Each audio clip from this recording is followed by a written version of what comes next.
കേന്ദ്ര ആഭ്യന്തരമന്ത്രി അമിത്ഷാ കേരളത്തിലേക്ക് എത്തുന്നു. അതായത് തദ്ദേശ തെരഞ്ഞെടുപ്പ് പടിവാതിൽക്കൽ എത്തി നിൽക്കുമ്പോൾ എങ്ങനെയായിരിക്കണം കേരളത്തിലെ BJPയുടെ പ്രവർത്തനമെന്ന് വിലയിരുത്തുക, വേണ്ട നിർദ്ദേശങ്ങൾ നൽകുക. കാരണം തെരഞ്ഞെടുപ്പ് ഘട്ടങ്ങളിലൊക്കെ ഒരു ചാണക്യൻ്റെ തന്ത്രങ്ങൾ പ്രയോഗിച്ച വ്യക്തി എന്നാണ് അറിയപ്പെടുന്നത്.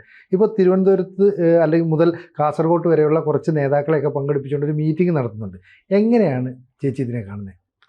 സിനുജി പറയുകയാണെങ്കിൽ രാഷ്ട്രീയ ചാണക്യൻ എന്ന ഒരു വിശേഷണത്തിന് സർവ്വഥാ യോഗ്യനാണ് അദ്ദേഹം വളരെ കൃത്യമായ വാക്കുകളിൽ പറഞ്ഞു. ത്രിപുരയിൽ ഞങ്ങൾക്ക് എത്ര പേരുണ്ടായിരുന്നു, ആസാമിൽ ഞങ്ങൾക്ക് എത്ര പേരുണ്ടായിരുന്നു, ഇപ്പോൾ ഭരണം ഞങ്ങളുടെ കയ്യിലല്ലേ.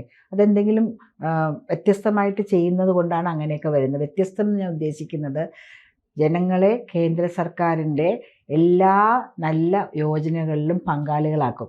UP ഞാൻ ഉണ്ടായിരുന്ന സമയത്ത് അവിടെയുള്ള ജനങ്ങൾക്കൊക്കെ അറിയാം ഇന്നിന്ന പദ്ധതികളുണ്ട്, കേന്ദ്ര സർക്കാരിൻ്റെ പദ്ധതികൾ ഞങ്ങൾക്ക് കിട്ടുന്നുണ്ട്. അത് ഞങ്ങൾക്ക് കിട്ടിയിരുന്നില്ല, ഇത്രയും നാളും കിട്ടിയിരുന്നില്ല. കോൺഗ്രസ് ഭരിച്ചിരുന്നപ്പോൾ ഞങ്ങളെ എങ്ങനെയാണ് ഏറ്റവും താഴ്ത്ത നിലയിൽ പാതാളത്തിൽ ജീവിച്ചിരുന്നതെന്ന് അവർക്കറിയാം. ഇപ്പോൾ ഓരോ പദ്ധതികൾ വരുമ്പോൾ അവരുടെ ഉന്നമനത്തിന് വേണ്ടിയാണ് ഈ സർക്കാർ പ്രവർത്തിക്കുന്നത് എന്ന വ്യക്തമായ ചിന്ത ജനങ്ങളിലേക്ക് വരുന്നു. നമ്മുടെ കേരളത്തിലെ കാര്യം നോക്കുകയാണെങ്കിൽ എത്ര പേരാണ് എന്നെ പ്രധാനമന്ത്രി ആവാസ് യോജന ഞങ്ങൾക്ക് എങ്ങനെ കിട്ടും, മുദ്രാ ലോൺ ഞങ്ങൾക്ക് എങ്ങനെ കിട്ടും, അല്ലെങ്കിൽ സീറോ ബാലൻസ് അക്കൗണ്ട് എങ്ങനെ നടക്കും, അതുപോലെ ഈ റോഡ് സൈഡിലിരുന്ന് കച്ചവടം ചെയ്യുന്ന ആൾക്കാർക്കുള്ള പദ്ധതികളുണ്ട്, ലോൺ കൊടുക്കുന്ന പദ്ധതികളുണ്ട്. ഇതൊന്നും ബാങ്കുകാർ പ്രോത്സാഹിപ്പിക്കില്ല. എന്തിന് ഞാൻ ചെന്നൈയിൽ പോയിട്ട്, ചെന്നൈ എന്ന് പറഞ്ഞാൽ തമിഴ്നാട്ടിൽ പോയിട്ട് കോയമ്പത്തൂരുള്ളൊരു വ്യക്തിക്ക് വരെ ലോൺ എടുത്തു കൊടുത്തു. ഇതൊക്കെയുണ്ടോ? ഉണ്ട്. നിങ്ങൾക്ക് എങ്ങനെ അറിയാം? മഹിളാ മോർച്ച നാഷണൽ സെക്രട്ടറിയാണ്, എനിക്കറിയാം. കൂടെ വന്നിരിക്കുന്നത് അവിടുത്തെ സെക്രട്ടറിയാണ് വന്നിരിക്കുന്നത്. 2 ദിവസം അയ്യോ മാഡം സോറി ക്ഷമിക്കണേ, ഇവിടെ ഒരു പ്രധാനപ്പെട്ട ബാങ്ക് ഞാൻ ചെന്നപ്പോൾ പറഞ്ഞു മുദ്രാ ലോൺ നിർത്തി. ആണോ, ഒന്ന് കടലാസ് ഒന്ന് കാണിക്കാമോ? നിങ്ങൾ ആരാണ്?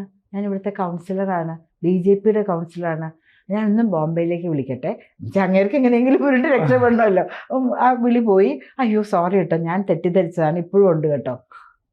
അപ്പം ഇങ്ങനെ ഓരോ പദ്ധതികളും കൃത്യമായും വ്യക്തമായും ജനങ്ങളിലേക്ക് എത്തിച്ചു കൊടുത്തുകൊണ്ടാണ് BJP മുന്നേറുന്നത്. ഇപ്പോൾ 2047 നമ്മൾ ലോകത്തിലെ ഒന്നാം ഫിനാൻഷ്യൽ സാമ്പത്തിക ശക്തിയായി മാറുന്നു എന്ന് തീരുമാനിച്ചിരിക്കുന്നു. അത് നടത്തിയിരിക്കും, BJP അത് നടത്തിയിരിക്കും. സിനുജി എൻ്റെ കണ്ണിൽ ഇപ്പോഴും ഉണ്ട്. എറണാകുളം ദർബാർ ഹാൾ ഗ്രൗണ്ടിൽ നിലത്ത് വിരിച്ചിട്ട പായയിലിരുന്നുകൊണ്ട് അദ്വാനിജിയും വാജ്പേയിജിയും ഇരുന്നു കൊണ്ടൊരു മീറ്റിംഗ് നടത്തി 10-50-70 പേരുണ്ടാവും. അവിടെ നിന്നാണ് ഈ നിലയിലേക്ക് എത്തിയിരിക്കുന്നത്.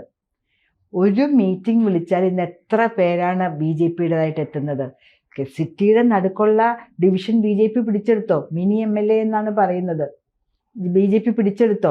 അതുപോലെ വരുന്ന തെരഞ്ഞെടുപ്പിൽ എത്രയോ പേര് BJPക്ക് വോട്ട് ചെയ്യാൻ തയ്യാറായിട്ടിരിക്കുന്നു. കാരണം മറ്റേ പാർട്ടികളിലെല്ലാം കള്ളത്തരമാണ്, അല്ലെങ്കിൽ അവരുടെ പെരുമാറ്റ രീതി ശരിയല്ല. എനിക്കിപ്പോൾ രാഹുലിൻ്റെ കാര്യത്തിലേക്ക് പോകാൻ താല്പര്യമില്ല, അല്ലെങ്കിൽ തീവ്രത അളക്കുന്ന മെഷീനെ കുറിച്ച് ശ്രീമതി ടീച്ചറിൻ്റെയും ബാലൻ മാസ്റ്ററുടെയും കാര്യത്തെക്കുറിച്ച് പറയാൻ താല്പര്യമില്ല. അതൊക്കെ വിട്ടുകളയും. ജനങ്ങൾക്ക് എത്രമാത്രം ഉപകാരപ്രദമായ പദ്ധതികളിൽ കൂടെയാണ് BJP മുന്നോട്ട് പോകുന്നത്. അമിത്ഷാജി ഇന്ന് പറഞ്ഞ ഒരു കാര്യമുണ്ട്. ഞങ്ങൾ കഴിഞ്ഞ ഇലക്ഷനിൽ 22,000-ഓളം ജനപ്രതിനിധികളുടെ സീറ്റുണ്ട്, പഞ്ചായത്ത് മുതൽ കോർപ്പറേഷൻ വരെ. 17,000 സീറ്റിലോട്ടേ മത്സരിച്ചുള്ളൂ. 5,000 സീറ്റിൽ മത്സരിക്കാൻ BJPക്ക് ആൾക്കാർ തന്നെ ഉണ്ടായിരുന്നില്ല. പക്ഷേ ഇത്തവണ അങ്ങനെയല്ല, എല്ലാ സീറ്റിലും മത്സരിക്കാനായിട്ട് ആളുകൾ മുന്നോട്ട് വന്നുകൊണ്ടിരിക്കുകയാണ്.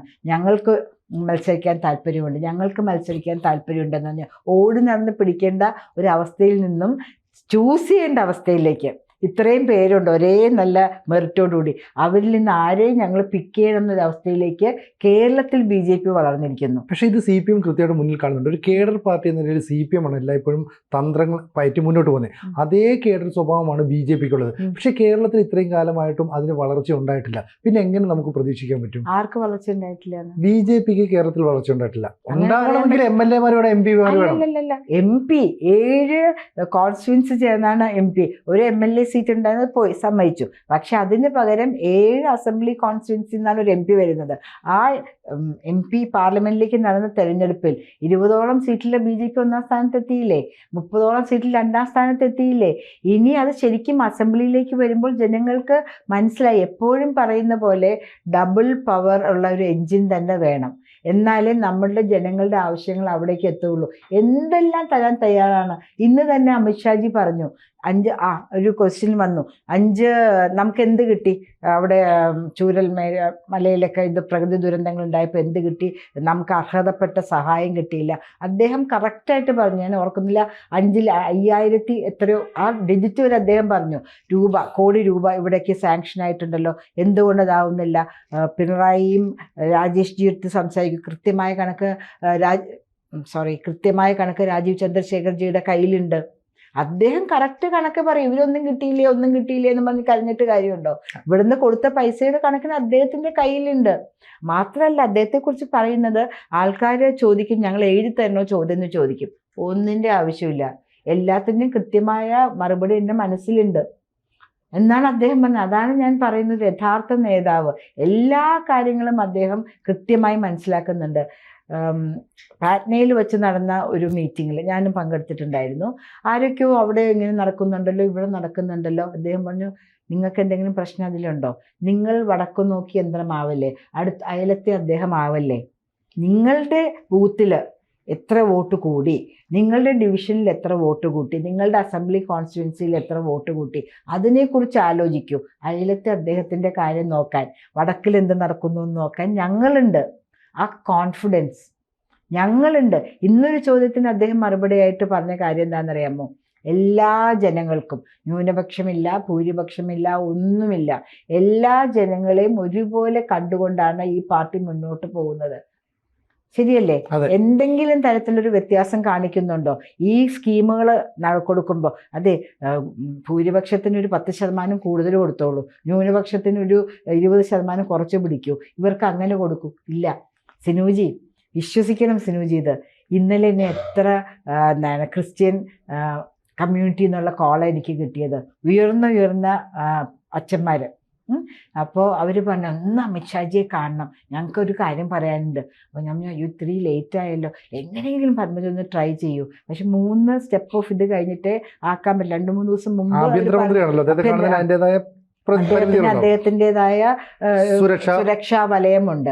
അപ്പം ഞാൻ പറഞ്ഞു, അയ്യോ എങ്ങനെയെങ്കിലും കാണും, ഞങ്ങൾക്ക് ഒരു ഹോപ്പ് എന്ന് പറയുന്നത്, ഞങ്ങളുടെ ആ പരിപാടിക്ക് ഇൻവൈറ്റ് ചെയ്യണം, ഞങ്ങൾക്ക് ഇന്ന കാര്യം സംസാരിക്കാനുണ്ട്, ഒരു വലിയ വിശേഷം വരുന്നു, എന്തിനവർ വിളിക്കണം? അപ്പോൾ ക്രൈസ്തവർ മുഴുവൻ BJP എതിരാണെന്ന് പറയുന്നതൊക്കെ പൊളിയുന്നത് ഇവിടെയാണല്ലേ? ചുമ്മയാണ് പറയുന്നത്. ഒരു ചെറിയൊരു സംഭവം എവിടെയെങ്കിലും നടന്നാൽ അതിനെ വലുതായിട്ട് മീഡിയ ഊതിപ്പിച്ച് കാണിക്കുക. പക്ഷെ ക്രൈസ്തവരുടെ ഉള്ളിൽ നമ്മളോട് അടുത്തുകൊണ്ട് തന്നെ ഇരിക്കുകയാണ് ചെയ്യുന്നത്. അല്ലെങ്കിൽ ഇത്രയും ഫോൺ കോളുകൾ കിട്ടണോ? അദ്ദേഹം അല്ലാണ്ട് എത്രയോ പേരുണ്ട് ഇവർക്ക് ക്ഷണിക്കാനായിട്ടും കാര്യങ്ങൾ പറയാനായിട്ടും. ഞങ്ങൾക്ക് കാണണം, അദ്ദേഹത്തിൽ നിന്ന് കാണാൻ പറയുന്ന വാക്കുകളിലെ എക്സൈറ്റ്മെൻറ്റ്. അവർക്ക് എങ്ങനെയെങ്കിലും ഒരു 5 മിനിറ്റ് മതി. അവർ നമ്മളുടെ അടുത്ത് അപേക്ഷയ്ക്ക് പോലെ പറയുന്നത്. അപ്പോൾ ഇവർ ചുമ്മാ പറയുന്നതല്ലേ ക്രൈസ്തവരൊക്കെ മാറി നിൽക്കുന്നു. അങ്ങനെ ഒന്നുമില്ല. ഇവിടുത്തെ മീഡിയ, കേരളത്തിലെ മീഡിയയ്ക്ക് ഒരു പ്രത്യേക കഴിവാണ്. എങ്ങനെയെങ്കിലും BJP ഇടിച്ചു തകർക്കണം, എന്നിട്ട് മറ്റുള്ളവരെ കയറി വരുത്തണം എന്ന് ഒരു അജണ്ട സെറ്റ് ചെയ്ത് പ്രവർത്തിക്കുകയാണ്. എന്ത് നല്ല കാര്യം ചെയ്താലും ഒരു ക്യാരി ചെയ്യില്ല, വലിയ മീഡിയകൾ ക്യാരി ചെയ്യില്ല. എന്തെങ്കിലും ഒരു ചെറിയ കാര്യം എവിടെയെങ്കിലും സംഭവിച്ചാൽ അത് അന്ന് മുഴുവൻ ചർച്ചയാണ്. പക്ഷെ ജനങ്ങൾക്ക് അറിയാം എന്തൊക്കെ വരുന്നു, ഇവിടെ വരുന്നു. സിനുജി, ഇപ്പം നമുക്ക് പ്രധാനമന്ത്രി എടുത്തുന്ന വെൽനസ് ക്ലിനിക്കുകൾ, അത് നമ്മുടെ ഡിവിഷനിൽ എല്ലാവർക്കും വന്നു. അവർ പോയാൽ മതി. ഒരു ഡോക്ടർ ഇരിക്കുന്നുണ്ട്, ഒരു നേഴ്സ് ഇരിക്കുന്നുണ്ട്, ഒരു കമ്പൗണ്ടർ ഇരിക്കുന്നുണ്ട്. മരുന്ന് കംപ്ലീറ്റ്ലി ഫ്രീ ആണ്. ഒരു പ്രൈവറ്റ് ആശുപത്രിയിലും പോകേണ്ട, ഒരു പനിയോ ജലദോഷം അങ്ങനെ കിടത്തി ചികിത്സിക്കേണ്ട എന്നുള്ള രോഗങ്ങൾക്ക് ഡോക്ടർ, നേഴ്സ് സൗകര്യങ്ങളെല്ലാം വന്നു കഴിഞ്ഞു. അതിനിവർ പേര് കൊടുക്കാനായിട്ട് ശരിയില്ല. പേര് കൊടുക്കാൻ്റെ കാര്യം വരുമ്പോൾ കേന്ദ്ര സർക്കാരിൻ്റെ ഒരു പേരും വേണ്ട, ഒന്നും വേണ്ട. ഇതൊക്കെ കേരള സർക്കാരിൻ്റെ ആണെന്ന് വിചാരിച്ചോട്ടെ. അമൃത് പദ്ധതി വന്നു, വെള്ളത്തിൻ്റെ കുടിവെള്ള കണക്ഷൻ, പിണറായി സഖാവിൻ്റെ പടമുണ്ട്, റോഷി അഗസ്റ്റിൻ്റെ പടമുണ്ട്. കാശ് വരുന്നത് എവിടെ നിന്നാ?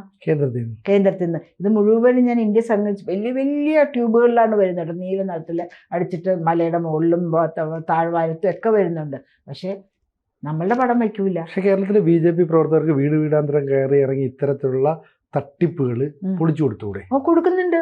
ഇത്തവണ ഞങ്ങൾ അത് തന്നെയാണ് ചെയ്തത്. അതുകൊണ്ടാണ് ഉറപ്പിച്ച് പറയുന്നത്, ഇത്തവണ BJP തന്നെ അധികാരത്തിൽ, പല ഗ്രാമസഭകളിലും മുനിസിപ്പാലിറ്റികളിലും BJP അധികാരത്തിൽ വരുന്ന പറയാൻ കാരണം ജനങ്ങളിലേക്ക് ഇറങ്ങി പ്രവർത്തിക്കുന്നുണ്ട്. ഞങ്ങളുടെ പ്രവർത്തകർക്ക് ഞങ്ങൾ അതിനു വേണ്ടുള്ള മാർഗനിർദ്ദേശങ്ങളും ക്ലാസ്സുകളും നടത്തുന്നുണ്ട്. അല്ലാണ്ട് വെറുതെ അല്ല.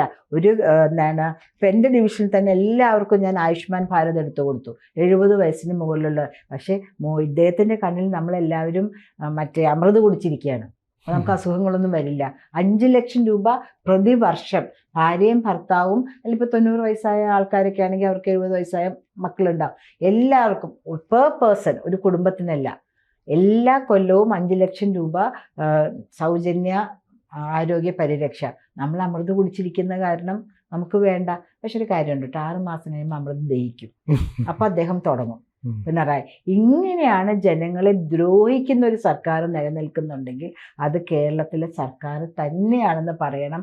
എന്തെല്ലാം രാഷ്ട്ര നന്മയ്ക്കായിട്ട് അവിടെ നിന്ന് വരുന്നു, മോഡിജിയുടെ സർക്കാരിൻ്റെ നേതൃത്വത്തിൽ വരുന്നു, അതൊക്കെ ഹൈഡ് ചെയ്ത്, പാലങ്ങളാവട്ടെ, അല്ലെങ്കിൽ നമ്മളുടെ മത്സ്യബന്ധനത്തിൻ്റെ കാര്യങ്ങളാവട്ടെ, റോഡുകളാവട്ടെ, ഗ്രാമീൺ സഡക്ക് യോജനയാവട്ടെ, ജനങ്ങളുടെ ആരോഗ്യ പരിരക്ഷയാവട്ടെ, സ്ട്രീറ്റ് വെൻഡേഴ്സിൻ്റെ കാര്യങ്ങളാവട്ടെ, മാതൃവന്ദന യോജനയാവട്ടെ, ഗർഭിണികളായ സ്ത്രീകൾക്കുള്ള എല്ലാം തന്നെ അവതാളത്തിലാണ്. നമ്മുടെ സംസ്ഥാനമേ അവതാളത്തിലാണ്. അപ്പോൾ കേരളത്തെ മൊത്തത്തിലൊന്ന് മാറ്റിമറിക്കാനായിട്ട് അമിത്ഷായുടെ തന്ത്രങ്ങൾ വരുന്നു എന്നാണ് മനസ്സിലാകുന്നത്. അത് വരട്ടെ. തന്ത്രങ്ങളല്ല, ജെന്യുവിൻ. ഇറ്റ്സ് നോട്ട് എ തന്ത്രം അറ്റ് ഓൾ. ജെന്യുവിൻ ആയിട്ട് ജനങ്ങളെ രണ്ട് കൈകൊണ്ടും ചേർത്ത് പിടിച്ച് മുന്നോട്ട് പോകുമ്പോൾ, അങ്ങനെ ചേർത്ത് പിടിക്കുന്നവരുടെ കൂടെയല്ലേ ജനങ്ങൾ നിൽക്കുന്നുള്ളൂ. തന്ത്രശാലികളെ ജനങ്ങൾക്ക് തിരിച്ചറിയാൻ പറ്റും അല്ലേ? തന്ത്രങ്ങളാണ് ഇത്രയും നാളും ഇന്ത്യ മുന്നണി പയറ്റിക്കൊണ്ടിരുന്നിരുന്നത്. പക്ഷേ ആ ചേർത്ത് പിടിക്കില്ല, സബ്കെ സാത്ത്, സബ്കെ വിശ്വാസ്, സബ്കെ വികാസ്, സബ്കാ പ്രയാസ്, അതാണ് BJPയുടെ മുഖമുദ്ര. നമ്മളുടെ ആപ്തവാക്യങ്ങൾ അതാണ്. ജനങ്ങളെ ചേർത്ത് പിടിച്ച് മുന്നോട്ട് പോകുമ്പോൾ ജനങ്ങൾ തിരിച്ചറിയും. കൂടുതൽ വാർത്തകളും വിശേഷങ്ങളും നിങ്ങളിലേക്ക് എത്താൻ ABC മലയാളം സബ്സ്ക്രൈബ് ചെയ്യുക, ബെൽബട്ടനും അമർത്തുക.